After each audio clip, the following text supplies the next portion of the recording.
Ever wondered what it's like to attend college amidst a pandemic? Between balancing in-person and online classes, how events are happening this semester, and mass culture. Mass culture? That sounds appealing to stop the spread of COVID-19. See all this and more on the first edition of Pete's Corner.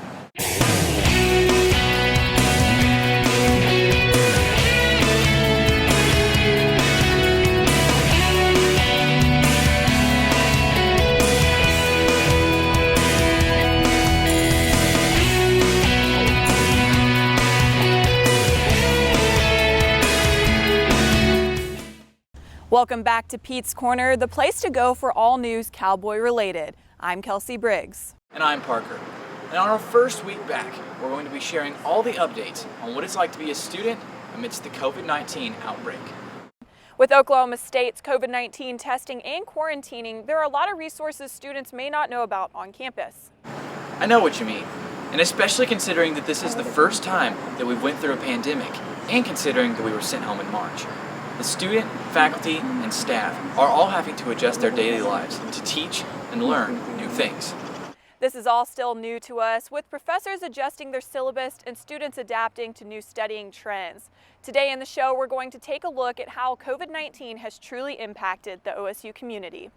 I don't know about you, Kelsey, but I've found myself struggling to all the many adjustments. I find myself studying at home and doing most of my work online. I agree. This adjustment is still becoming my new norm. Today, Maddie Millspaw has all the information regarding the up-to-date policies with how this semester will run in this strange time. There is no doubt that this year is unlike any other. In order to make classes socially distanced, there are many different types of classes. Online, hybrid, and in-person classes are offered to students for the different types of learners. Professors have to be prepared for them all. There was a lot of preparation in terms of just facility cleanliness. There's a lot of, we're actually still having conversations about keeping floors and spaces properly clean and sort of explaining to people why for dance it matters that it's cleaned in between every class. Even in-person classes have to have the ability to be seen from home in case a student has to quarantine. Professors have had to juggle more than any semester in the past. They have to deal with the technology of Big Blue Button while lecturing and paying attention to not only the students in the class, but those online as well. But teachers are not the only ones dealing with the stress of a semester unlike any other. Students are also learning in a completely different environment. Some students are having to balance the fact that some of their classes are online while others are in person. They have to be prepared for things to change at any minute. There is also the fear of wondering if they will have to quarantine for 2 weeks and still get their work done in the process. Sometimes it's hard to get across the exact question you have if you're doing it over a conference, if you're not there in class.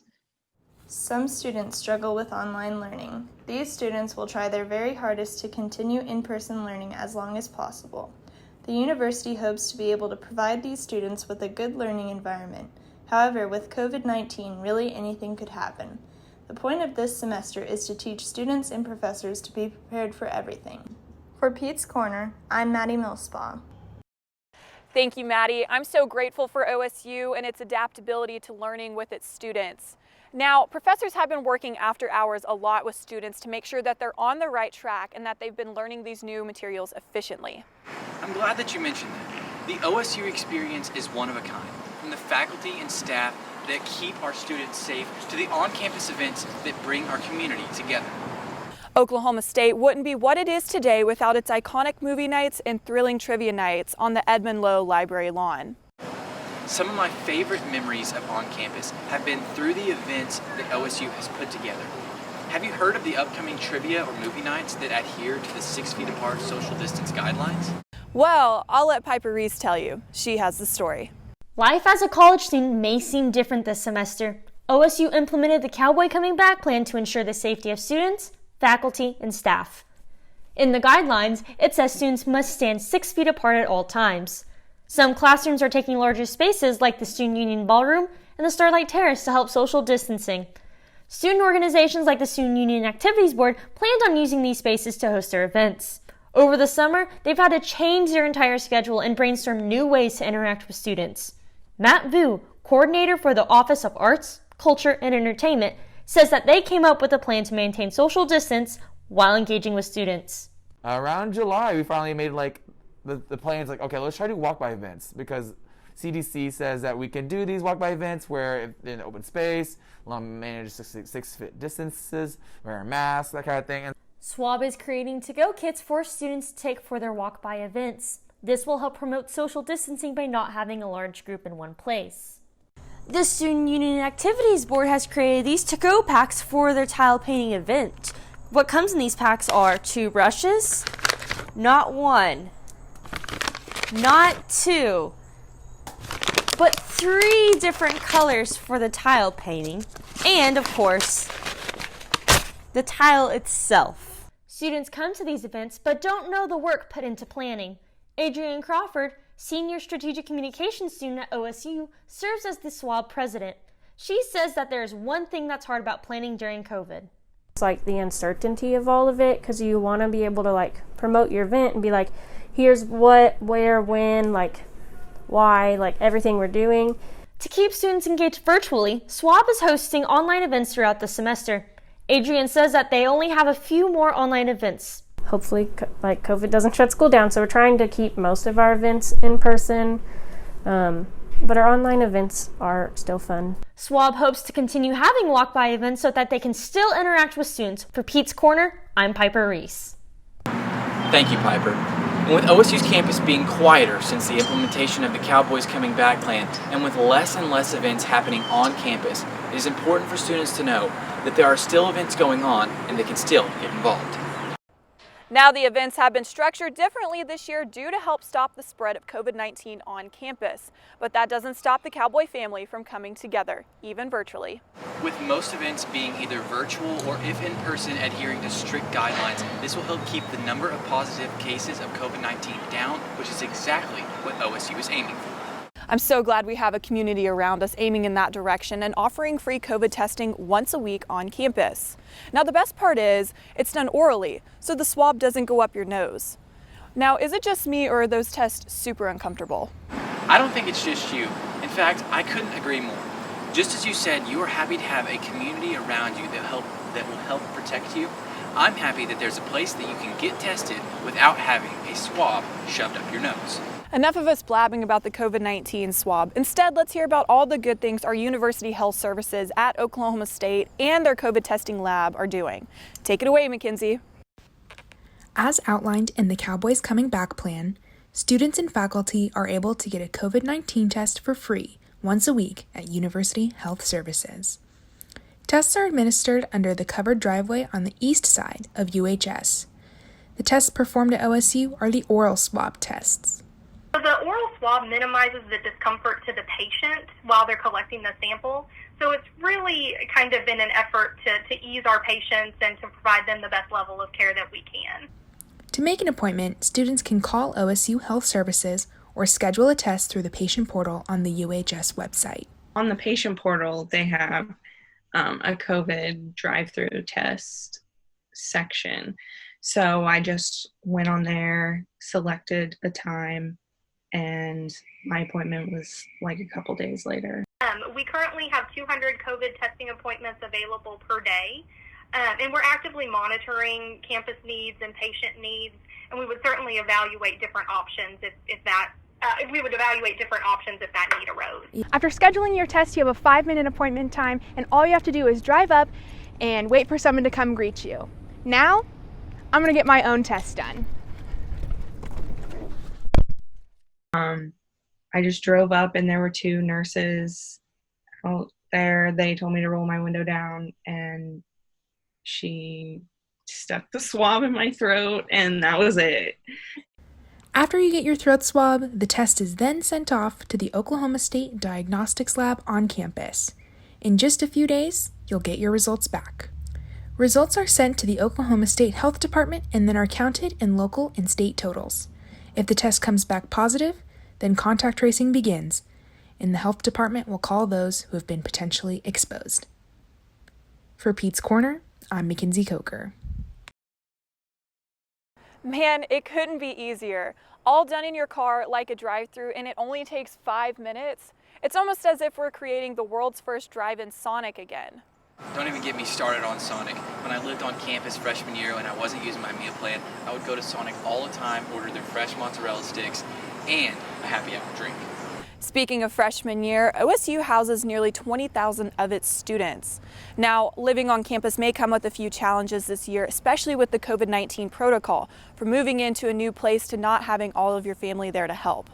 I also think this year was harder on the families. You dream of going to college your whole life, but then the separation of moving away from your family into a new town would be difficult without your family being there. I also remember my freshman year inviting my friends from back home to come see my dorm and also OSU's campus. You know, I wonder if that's an option for them this year. Well, today, Lauren Eagleston will tell us more about it. As fall semester is about to begin, freshmen excitedly flood to campus after months of dreaming about dorm life. Living in a dorm includes being in a tight-knit community with lots of fun events. Move-in day is usually a big event where a student's whole family gets to help them set up their dorm. But for freshmen this semester, all of that looks different. Maddie Cooper, a freshman studying music education, says she is disappointed by the way move-in day went compared to her expectations. So I spent several hours by myself unpacking a bunch of boxes, and it ended up being really lonely. And I know that I had a lot of family members who really wanted to come check out where I was living and get all excited for me being in college. The university has placed strict rules in res life to help ensure the safety of students. Students have to wear masks anytime they are outside of their dorm, and no more than 8 people are allowed in an apartment unit at a time. There is also a COVID housing hotline for any student who tests positive or is experiencing symptoms. Alyssa Miller is a CM for the Mersani Smith Apartments. She says that having to enforce these rules makes her job as a CM more difficult. Residents will be written up if they're not wearing them and not social distancing, which, puts us in a hard place because we don't want them to, hate us and then make our job more difficult. Students this semester are facing new challenges, and CMs are coming up with creative ways to hold events and create community inside the dorms. Cooper says she still feels a sense of community despite no large group gatherings. Since we can't have large group gatherings, we've actually come to a different type of community. It's definitely still community. I still feel involved. For Pete's Corner, I'm Lauren Eggleston. Thank you, Lauren. Hearing the way the dorms are running this year makes me sentimental about the friendships I've made my freshman year. I'm really glad that there's an opportunity for students to continue making those friendships while keeping in mind the safety of each other. Kelsey, have you seen the recent TikTok videos about how other universities such as NYU are handling the quarantining of exposed students? The videos show the snacks and the lodging the university has provided. Yes, once we moved back on campus, I saw this trend on social media, and it makes you wonder what the students at OSU have experienced during their time in quarantine. I'm not even 100% sure where students who test positive are sent. Do they go home? Do they go to an unhoused dorm room? Our reporter Gabby Spring has all the answers to our questions about what it's like to be quarantined on campus. According to the Housing and Residential Life website, their isolation protocol requires all students that are living on campus to isolate away from everyone if they test positive for COVID-19. OSU is using a hotel here in Stillwater where you would be isolated for 10 to 14 days. During this time period, you are not allowed to leave your room for any reason. All meals are brought to you by dining services here on campus. In the continental type style breakfast, so the students can eat when they want to. And then lunch is more fresh made daily grab and go items like wraps, salads, sandwiches. For the lunch and the dinner is our chef in the kitchen prepare fresh daily, more like microwavable meal. So it's prepared in the microwavable container. So when it's delivered to the students, they can heat it up at the time when they want to eat. These meals while in isolation are brought to you once daily. This service will cost you $20 a day and can be paid with a campus meal plan or charged to your Bursar account. These meals will be delivered each day from 4 p.m. to 5:30 p.m. The food will be left outside of your room at the door. All other snacks that you may want are not provided and are supposed to be brought prior to isolation. At this time, students in isolation are not allowed to order local restaurant delivery services, Grubhub, Uber Eats, grocery delivery, or snacks in the hotel lobby.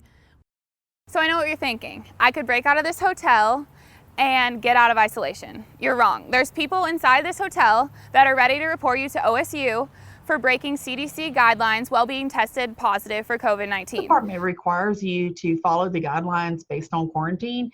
If you choose not to do that, they can put a court order out, for that. And so we've talked a lot to students about making sure you're following the process. You cannot leave. You can't have visitors during that time frame. You really do need to isolate. For more information on OSU's isolation protocol while living on campus, you can log on to reslife.okstate.edu. For Pete's Corner, I'm Gabby Sprang. Thank you, Gabby. One thing Gabby told us afterwards was that the directors of housing are working to figure out a way that students can order in comfort food while they are quarantined on campus. Wait. So you're telling me while I'm in isolation, I can order my favorite food on campus? I think you're right. It makes me wonder how people are dealing with quarantine outside of the United States. I have wondered what the international students have faced on campus since the pandemic reached us in the U.S. I think that as many students who return to campus this fall believe that battling COVID-19 would be an easy task. But as we enter into the end of September, COVID-19 is still prominent on OSU's campus. Here at Pete's Corner, I took a closer look at how our international students had been impacted. With less than a week to prepare, students had to pack up their lives and return home due to a spike in COVID-19 cases in mid-March. Currently, it is September and some students are still unable to return back to campus due to restrictions from other countries. OSU international students have faced a different Cowboys Coming Back plan, and the road has not been easy. 2 weeks prior to my appointment, the embassy is closed.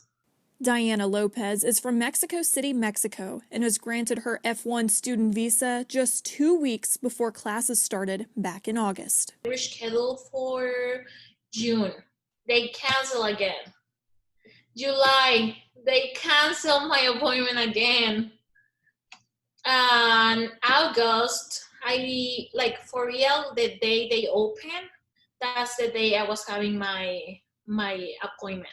Kara Eubanks says she was only able to help one student out of dozens get to campus. And a lot of times these embassies are not accessible. I've had students who, say they have to travel 4 or 5 hours to even go to an embassy. Eubanks says the fight to get students on campus was only half the battle.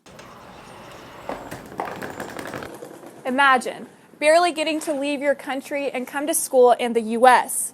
Now, once you arrive to the U.S. and you step foot on campus, you're forced into isolation. That is the harsh reality many OSU international students faced once they came back to campus. Isolating, literally not talking to anyone, not getting to go to class or, socialize with your peers regularly. I worry about that mental health aspect. Despite the struggles these students face, their spirits remain high as classes continue in person. For Pete's Corner, I'm Kelsey Briggs. That was great, Kelsey.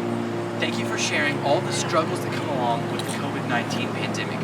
It is important to note that the Cowboys Coming Back plan has helped, but it has not fully eradicated coronavirus from our campus. Speaking of the Cowboys Coming Back plan, the university mentions that you must wear a mask when around others. The university even handed out a free mask and a bottle of hand sanitizer to the students. I remember back in March when masks were first becoming a big part of the community. But nowadays, when we see someone without them, it just seems off. I don't know about you, Parker, but I can't remember the last time I saw a group of people without a mask on. And personally, I love to see people's faces, so it's been a little challenging. I think it's safe to say that masks are all around us. It helps keep the community safe and lets us maintain our social lives. Our reporter Katie tells us more about mask culture today and what it will become in the future. Masks are all around us, letting us protect the community while continuing our social lives. Before the outbreak of COVID-19, masks were uncommon in everyday life. Now, you need a mask to attend class, walk into a restaurant, and even go to a football game. Breathing with a mask on takes time to adjust to, but it does get easier. I've noticed that I don't notice the mask as much anymore. So it's gotten a lot easier. Along with safety, masks are also taking on a style aspect. There are so many options to choose from, depending on style, material, and price. A cloth over-the-ear face covering is a great way to go. These can be found with adjustable straps to make sure that they stay secure. Neck gaiters are also quite popular. Many of these protect from UV rays and are skin sensitive, my personal favorite. Medical masks are easily accessible and one-time use, perfect for the gym. Another great option is the face shield. The OSU College of Engineering, Architecture, and Technology has worked on one. The PEAT face shield is designed after models from other countries with some modifications from Stillwater Medical Center. So basically we closed off the top end and added a 4-prong so where we can just use a transparent sheet and for the face shield side of it for cost effectiveness. Masks are available at stores all around Stillwater, including OSU masks at university stores. Amazon and other online sites have a lot of mask options as well. Masks are part of the culture now and may be sticking around. So I think we'll have the masks for a while, and I'm kind of hoping we keep it a thing for flu season and stuff because we haven't done that in the past. Whatever you choose to wear, remember to mask up, Stilly. For Pete's Corner, I'm Katie Pelzel. Thank you, Katie. I love what she said there at the end. No matter what you decide to wear, it is important that we all mask up to keep the Stillwater community safe. Yes, Parker. I believe we've learned many ways to keep this community safe through the various stories that we've had throughout the show. Now, on campus might look a little different this year, but we'd like to try and keep the same college experience. Parker, do you believe that you've learned what it's like to be a college student amidst a global pandemic? For sure. From attending on-campus events to hybrid in-person and online classes, mass culture, and quarantining on campus, we have learned what it's like to be a student amidst a pandemic. And I think you and the rest of the Pete's Corner crew said it best, especially on this edition with the COVID-19. Now, I'm Kelsey Briggs. And I'm Parker Terrell. Thank you for watching. And tune in next week as we discover Stillwater.